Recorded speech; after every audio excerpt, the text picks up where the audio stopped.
आमचे नेते व महाराष्ट्र राज्य वस्त्रोद्योग महासंघाचे अध्यक्ष माननीय श्री अशोकराव स्वामी यांना वाढदिवसानिमित्त हार्दिक शुभेच्छा। शुभेच्छुक अशोकराव स्वामी यांना मित्र परिवार। टिप: माननीय अशोकराव स्वामी यांना बाहेरगावी असल्यामुळे शुभेच्छा स्वीकारण्यास उपस्थित असणार नाही। इचलकरंजी राज्यातील अनेक पत्रकारांवर वाढते हल्ले, धमक्या व काही जिल्ह्यांमध्ये त्यांच्यावर होत असलेल्या कारवायांच्या निषेधार्थ आज व्हॉइस ऑफ मीडिया इचलकरंजी शहरतर्फे प्रांताधिकारी कार्यालयासमोर जोरदार निदर्शने करण्यात आली। पत्रकारांवर हल्ला करणाऱ्यांचा धिक्कार असो, पत्रकारांना न्याय मिळालाच पाहिजे, आमच्या मागण्या मान्य करा अशा घोषणा देण्यात आल्या।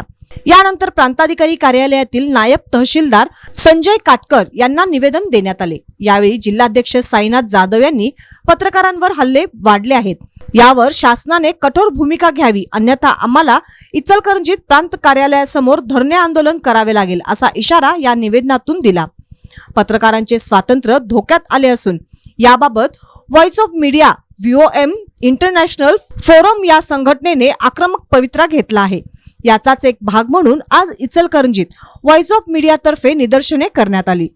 याबाबत दिलेल्या निवेदनात म्हटले आहे की अकोला येथे एका आमदाराविरोधात बातमी प्रसिद्ध केल्याने TV9 मराठीचे प्रतिनिधी गणेश सोनवणे, साम टीव्हीच्या हर्षदा सोनवणे यांच्यासह 3 पत्रकारांवर हक्कभंग दाखल करून त्यांना 5 दिवस कारावासाची शिक्षा सुनावली।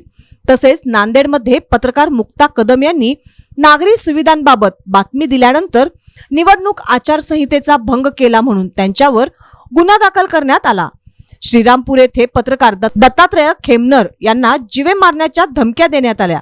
तर रत्नागिरीतील चिपळूण पतसंस्थेतील गैरप्रकार उघड करणाऱ्या दीपक भागवत या पत्रकारावर जीवघेणा हल्ला करण्यात आला।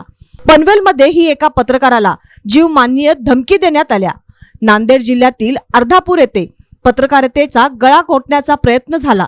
या सर्व घटकांचा निषेध आज इचलकरंजीत करण्यात आला व नायब तहसीलदार संजय काटकर यांना दिलेल्या निवेदनात पत्रकारांचे जीवन धोक्यात आले आहे, याबाबत शासनाला आपण जाग आणून योग्य ती कारवाई करावी अशी मागणी केली। यावेळी नायब तहसीलदार संजय काटकर यांनी आपल्या भावना शासनापर्यंत कळवू व तुम्हाला न्याय देण्याचा प्रयत्न करू असे आश्वासन दिले।